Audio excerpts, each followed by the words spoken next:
Bonjour à tous et bienvenue dans cette nouvelle vidéo. Aujourd'hui on stack au jour 14 du Code 2022. Donc dans ce 14e jour, ce qu'on va devoir faire, c'est faire tomber du sable dans un espace où il y aura des blocages, enfin des chaînes de cailloux qui vont l'arrêter.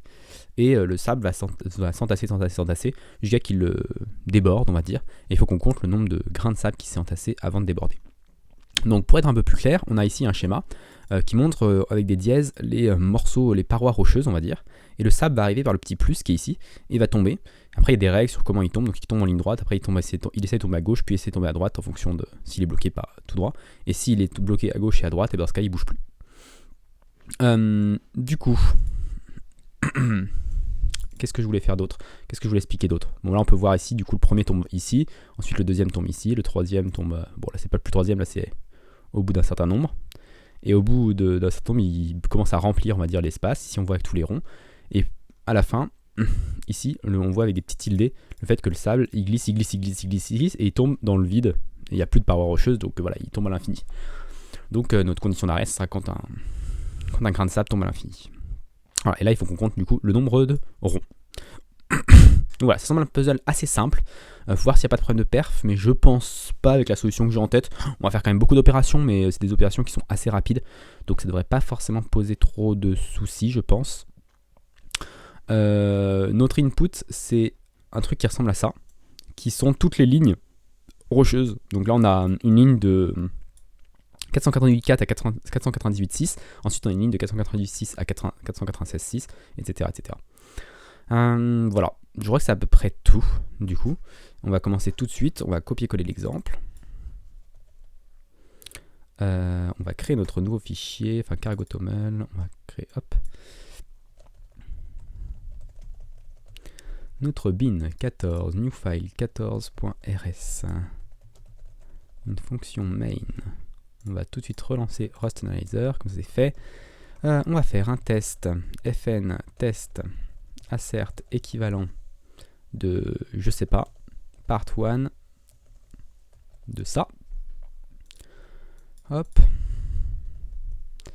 C'est hashtag test. Notre fonction part 1 qui va nous renvoyer un usize, parce que je pense que ça va être un length qu'on va retourner.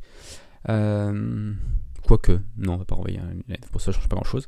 Qui va prendre en paramètre un input statique str. Let result est égal à 0. Mut result. On va l'incrémenter. On retourne result. Je crois que tout ça c'est bon.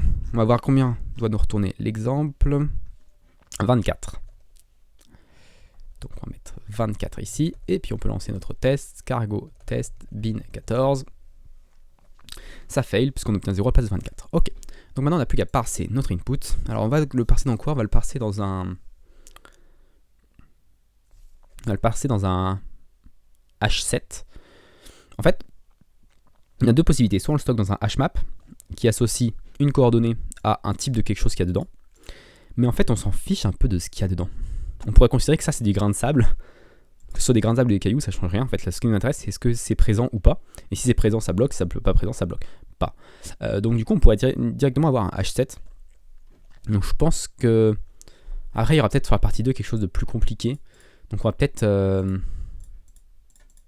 Ouais, on va peut-être essayer de faire un truc entre guillemets optimisé. Allez, on va faire un truc pas optimisé, mais on va faire un truc complet, justement un petit peu plus lent mais complet. Donc enum position, je sais pas ce qui est, ou value, je sais pas comment on peut appeler ça. Sand, rock. Voilà, c'est deux possibilités. On va avoir un hmap. Let mut map est égal. Allez, on va appeler ça cave parce que c'est une cave là, dans l'histoire. Hmap new. On va importer ça. Et ensuite, on va parcourir notre input. Donc, on va faire input.trim.lines.map line.trim. Qu'est-ce qu'on va faire d'autre?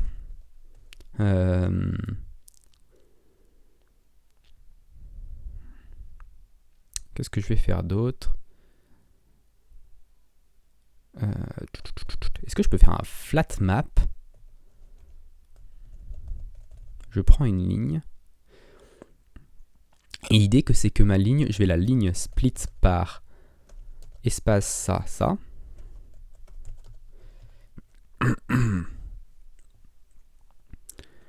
Map. Du coup, on va avoir ici des coordinates. On va faire coordinates.split par la virgule. .unwrap. Let. On s'en fiche. Donc on split par ça. Ensuite, on split les coordinates. Donc là, c'est split once qu'on veut. Unwrap, on obtient un XY. On obtient ces XY là. Et ensuite, on va faire un point window 2. Comment elle s'appelait cette fonction?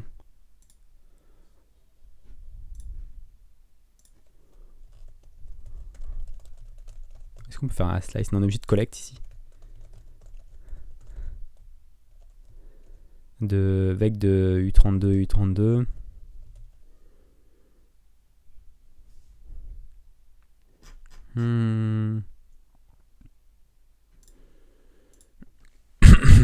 Ah oui, ici on obtient des coordonnées x, y en format chaîne, donc on veut x.parse.unwrap y.parse.unwrap. Ouais, je le fais volontairement, on va dire, de façon très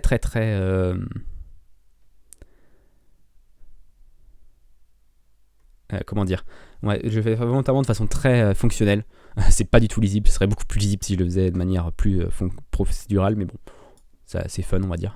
Donc là, en fait, ce que je fais, c'est que je map tous mes trucs ici, et ensuite je vais faire des windows de 2, donc je vais avoir une window là, et une window de là, et ensuite, je vais avoir une window là pour le deuxième, et une window là pour le troisième, et une window là pour le quatrième, et du coup, quand je fais un flat map, ici, je vais obtenir en fait toutes ces windows, 1, 2, 3, 4 et 5, je vais les obtenir en fait comme un itérateur classique.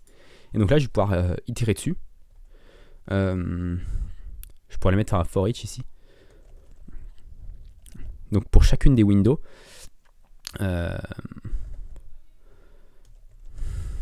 qu'est-ce qu'on va faire? Donc la window, ça va être un... Ouais, on va avoir start est égal à window 0. Let end est égal à window 1. Désolé. Donc start et end. Et ensuite, à partir de ce start et end, il faut que j'insère dans la cave des rocks. Donc on va faire for. Alors le problème, c'est que les ranges en Rust sont forcément croissantes. Et nous, on peut avoir des ranges décroissantes. Alors il n'y en a pas dans l'exemple, ce qui est un peu dommage. Oh, quoi que si, ici en fait on a une de 502 à 494. Donc le problème, c'est qu'on peut avoir des ranges décroissants et que c'est compliqué. Est-ce que je peux créer une fonction createRange qui retourne un imple iter vers un usize? On lui donne un A qui est un usize, un B qui est un usize. D'ailleurs, c'est des U32 plutôt. Un port iter. Je sais pas du tout lequel c'est. Et du coup, ici, on va retourner if A est inférieur à B, strictement. Je vais retourner A point égale B, else B point égale A. Ah non, si ça je peux pas faire justement. Sinon je fais A point égale B, mais inversé.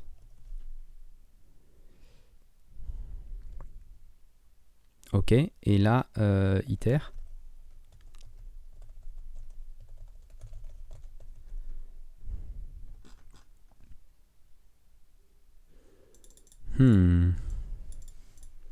Ça me retourne quoi? On sait pas du tout ce que ça me retourne.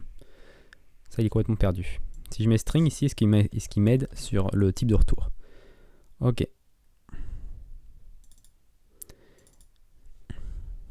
Iter from a range Rust.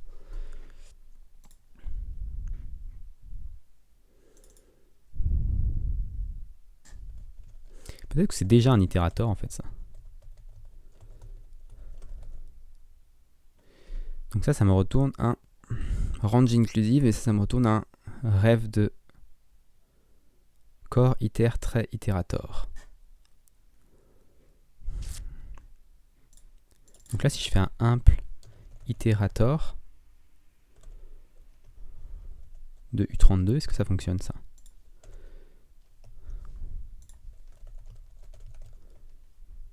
Core iter, il me dit quoi? Core iter trait.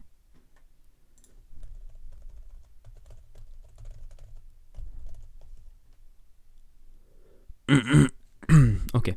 Donc ce qu'il faut, ce serait avoir un trait commun. Donc si je fais range inclusive Rust, il implémente quoi comme trait? Il implémente. Comment il s'appelle ce trait? Il implémente forcément iter à un moment.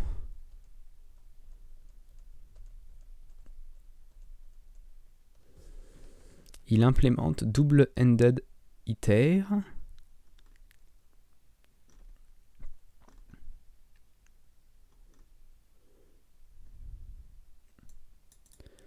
Implémente std iter itérator. Alors voyons si ça fonctionne.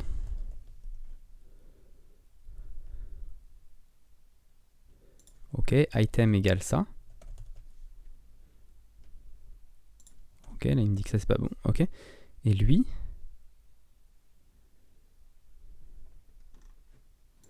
et si je fais une référence vers ça,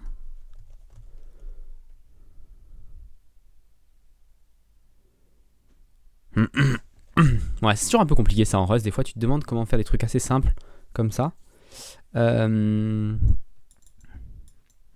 Qu'est-ce que je pourrais faire pour simplifier ça? Sinon, je vais le faire à la main ici, hein, mais c'est un peu moche de le faire à la main ici. C'est dommage qu'on puisse pas retourner.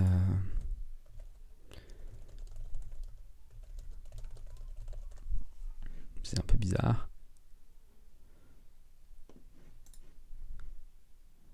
Est-ce qu'il y a des gens qui font ce genre de truc? Il renvoie un box de din itérator. Donc là, ça sera un box new.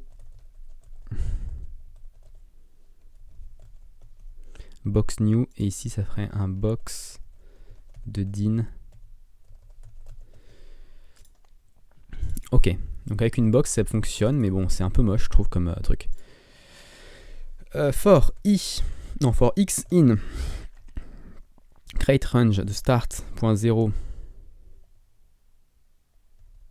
Ici, on pourrait avoir starts. On peut avoir des start x start y et let and x and y. Donc start x and x for y in create range start y and y.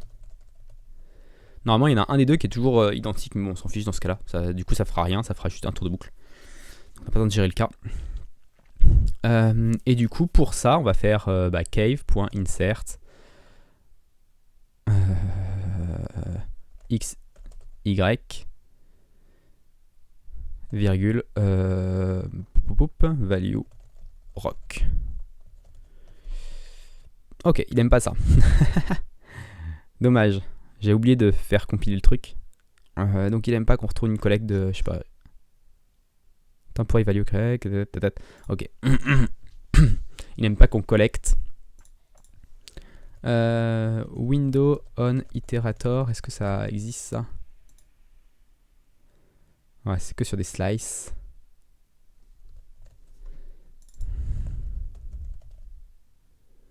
Chunk, c'est pas ce qu'on veut. On veut vraiment un window.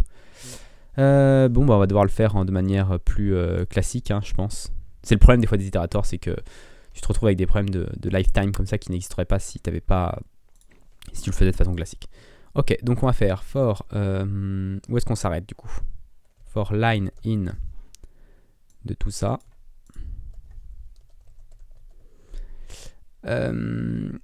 Ici on se retrouve avec une line, donc on va faire tac tac tac. For window in ça. Et ici, on se retrouve du coup avec notre window. Tac. Normalement, si je me suis pas trop trompé, on n'a plus de soucis. Ok. Donc là, c'est bon. On a empli toute notre grotte avec les rocs.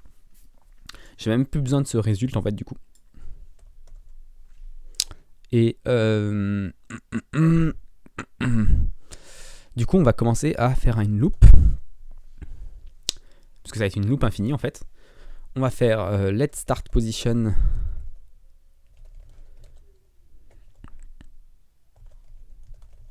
Au début de la boucle, on va faire let position est égal à 500, 0, je crois. Si je dis pas de bêtises. On peut fermer tout ça. Il apparaît. Tac, tac, tac, tac, tac. Où est-ce que c'est marqué 500, 0.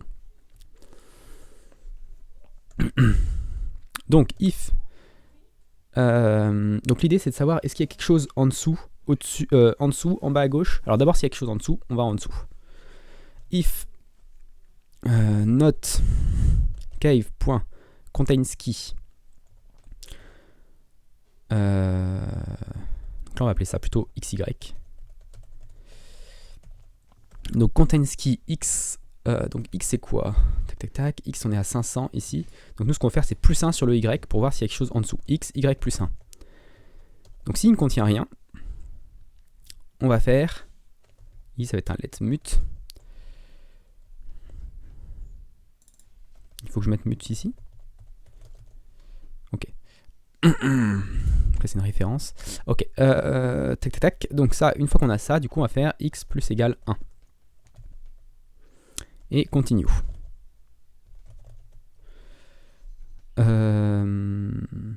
Ensuite, si on n'a pas, enfin si c'est bloqué à cet endroit-là, on va regarder à gauche. Donc à gauche c'est moins 1 ici.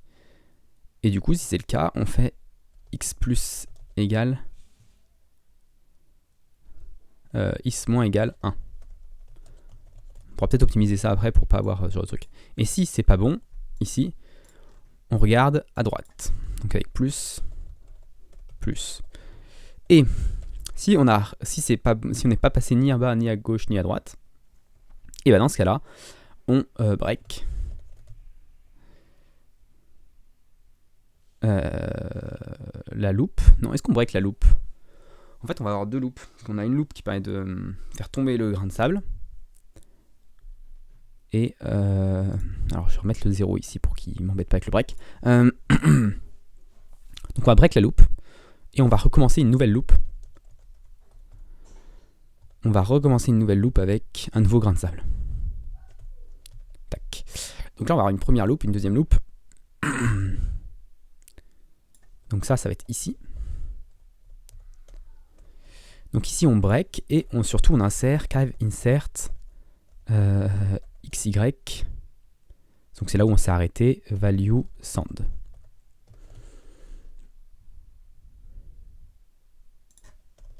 Ça. Ok, donc on insère la sand à cet endroit-là, ok, on break et on arrive dans cette loop là où on repart et on recommence un nouveau grain de sable. Maintenant, quand est-ce qu'on break de la loop infinie?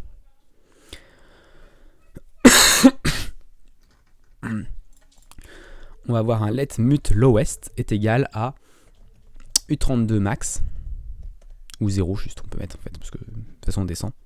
Ah quoi que non. Le lowest. Oui c'est bon. Donc 0 et tac tac tac tac tac. Ici on va faire si on insère une rock, on va dire if y est supérieur à lowest, lowest est égal à y. Ok, et donc là on va dire que if y est supérieur à lowest, dans ce cas là ça veut dire qu'on est trop loin, on a fini le truc, donc on va pouvoir break la loop, cette loop là qu'on va appeler main. Je crois que c'est comme ça la syntaxe. Ok, donc là on va break la loop principale parce qu'en fait ça veut dire que notre grain de sable est descendu en dessous du dernier bloc de roc et du coup il s'arrêtera jamais, c'est sûr, il va continuer à tomber infiniment. Donc ça je crois que c'est bon, on insère ici. Break, break, break. Donc on break la main loop aussi. Et ici, du coup, on n'a plus qu'à retourner cave.filter. Je ne sais pas si on récupère une value ici. Value égale value sand.length. Quelque chose comme ça. Filter n'existe pas. Iter, filter. Donc là, on a key, value. Sachant qu'on s'en fiche de la key. Value, il faut qu'on derive ek. Partial ek. On n'a pas besoin de ça. Donc là, on peut comparer value égale value sand. Et là, c'est quoi? Je sais jamais. Count. Et je crois que c'est tout. Et du coup, le create range, on l'utilise, mais seulement dans les tests. Ok, donc on peut lancer nos tests et voir si ça fonctionne. Ok, on a une boucle infinie. Alors, pourquoi on a une boucle infinie? X plus 1, Y plus 1, tac.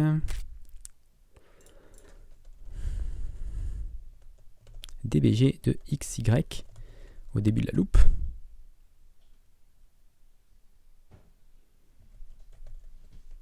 Alors, pourquoi on n'arrive même pas ici dans le XY? Je sais pas, des fois le DBG fait des trucs bizarres. Non, si je fais panique ici, ça me paraît très bizarre qu'on n'arrive pas ici. Ok, donc c'est juste le DBG qui, vu qu'il y a une boucle infinie, il a du mal à comprendre. Ok. C'est un truc que je voulais faire. Est-ce qu'on peut débugger ça? Debug. Est-ce que je peux mettre par exemple ici un breakpoint? C'est un truc que j'ai toujours voulu tester. Mais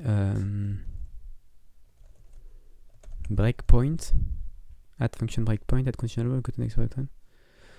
Et je voudrais que je teste un jour en offline, parce que là je vais pas regarder maintenant comment faire, mais c'est vrai que c'est pratique des fois de pouvoir faire un breakpoint, mais là j'arrive pas à le mettre. Donc je sais pas comment, il faut peut-être avoir une extension spécifique pour pouvoir faire ça. Ok, pourquoi on a c'est sans doute une erreur toute con. Donc on a une main loop. Donc là je vais faire dbg de xy et panique. Ok, donc là on est à 500, c'est normal. À la fin de ça,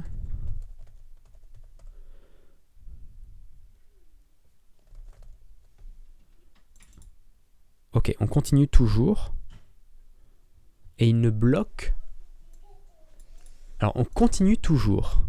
Cave contains key. Comment c'est possible?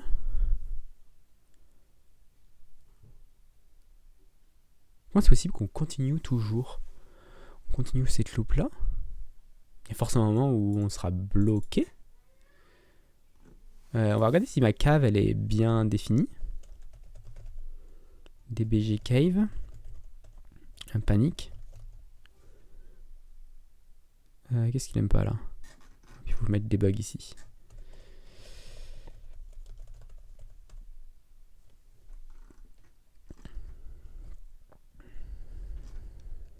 Ça a l'air d'être bon.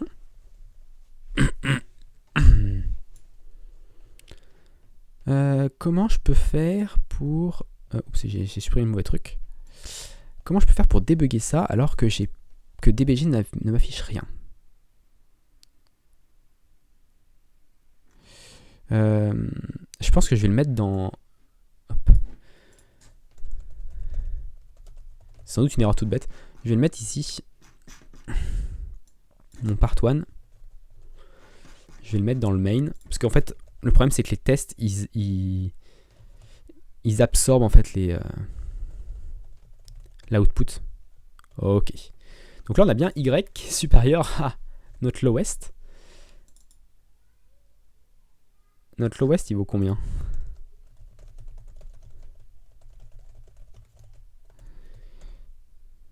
Notre lowest il vaut 9. Donc la question c'est pourquoi ce truc là, ce Y break main ne fonctionne pas.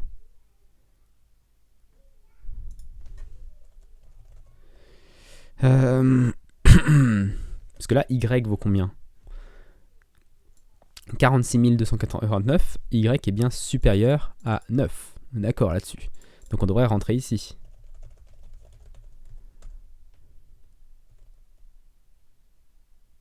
Ah, on a le problème du fait que ici on rentre toujours dans les continues.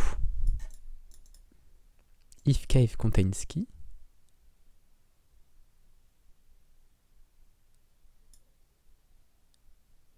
Ah, on n'aurait pas un souci comme quoi on saute par-dessus un truc, on fait à 2 fois plus 1.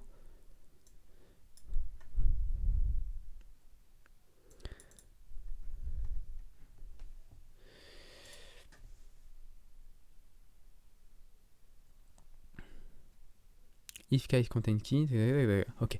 Ce que je vais faire, c'est que je vais mettre le. Je vais mettre devant. Normalement, ça devrait s'arrêter déjà.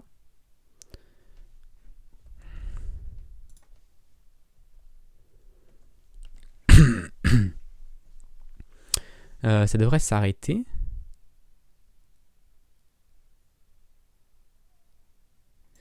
Mais pourquoi pourquoi cave contain key, ça me retourne pas les bons trucs? Peut-être que mes ranges sont pas bons. Hein. On peut essayer de print la cave.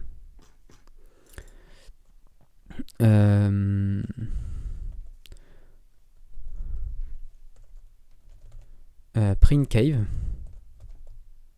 Comment on va faire? On va faire cave qui est un hashmap de U32 vers value. On va faire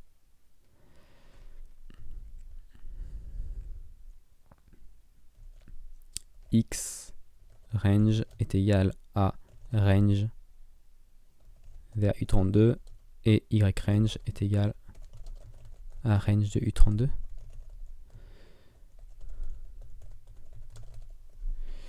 Ok, si on importe ça. Ok, et donc du coup, je vais faire for x in x range, for y in y range, if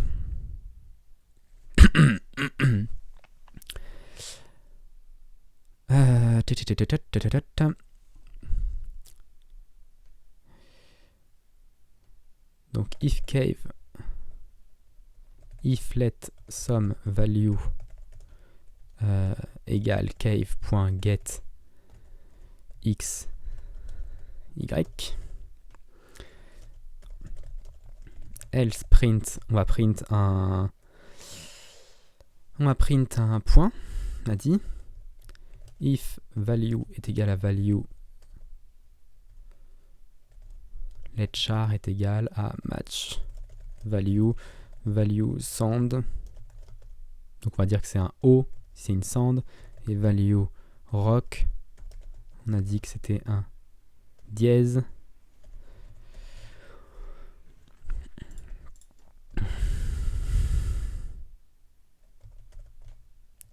Print de char, et ici c'est print point, comme ça. Ok.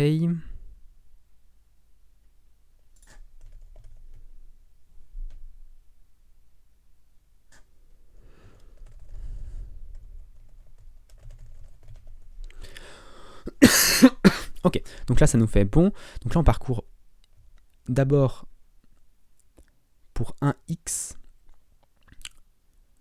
Donc c'est l'inverse qu'on veut faire, nous, c'est y d'abord et x ensuite.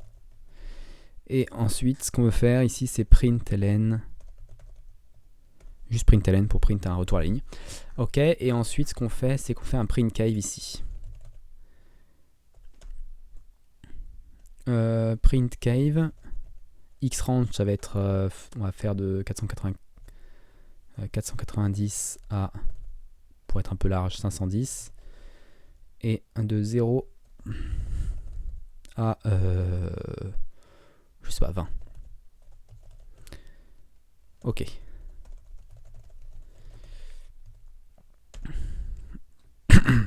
Ok, donc on a un souci. On a un souci sur notre truc, c'est qu'on n'a pas fait les ranges inversées. Ok, donc voilà l'explication de tout ça. Il fallait juste print le truc. Donc on a un souci ici. Si A est inférieur à B, on peut faire A à B. Sinon, en fait, ici, le problème, c'est ça. C'est qu'il faut que je fasse B, A, rêve. Ouais, c'est ça, là. Ok. Ok, donc là, on est bon. Maintenant qu'on a notre print cave, on peut faire... on peut s'amuser aussi.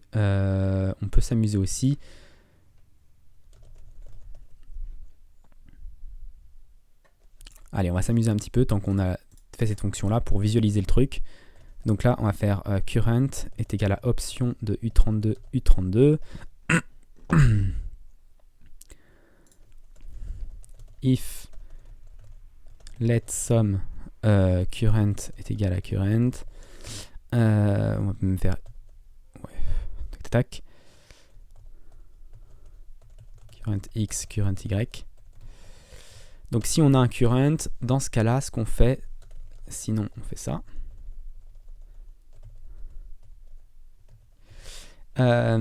Et du coup, ici, on va dire if current x est égal à x, n current y est égal à y. Dans ce cas-là, on print un plus. Voilà là-dessus. Ensuite, donc si on a print un plus, dans ce cas-là, on fait un continue. Et du coup, on peut enlever le else, qui est de toute façon pas au bon endroit. Voilà. Et ici, du coup, on peut faire print cave. Donc, on va faire un println.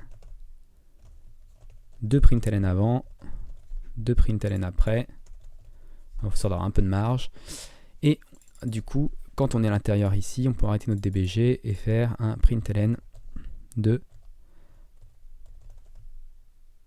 option de somme x, y.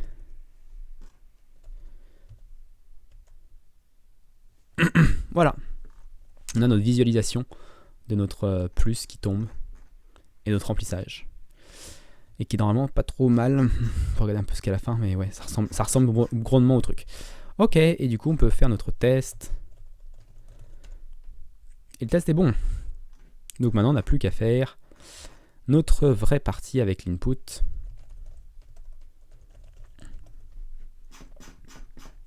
Qui est beaucoup plus important. J'espère que ça va passer du premier coup avec l'input, parce qu'il est quand même vraiment beaucoup plus gros. Statique str. L'input, il est où?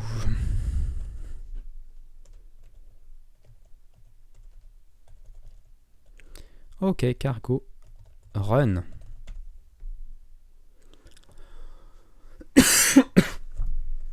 Et je vais enlever le println qui prend beaucoup de temps. C'était bien pour les tests, mais... Ok, j'ai oublié d'afficher le résultat. Donc là, c'est println. Part 1 is ça. Et la part 1, c'est ça. Ok, donc 745. Hop. Voilà, c'est la bonne réponse. Donc voilà, on a notre 27e étoile. Donc voilà pour cette vidéo, j'espère qu'elle vous a plu. Si elle vous a plu, n'hésitez pas à vous abonner à la chaîne et à la partager autour de vous. Et puis moi, je vous en envoie très rapidement pour la suite de ce Advent of Code.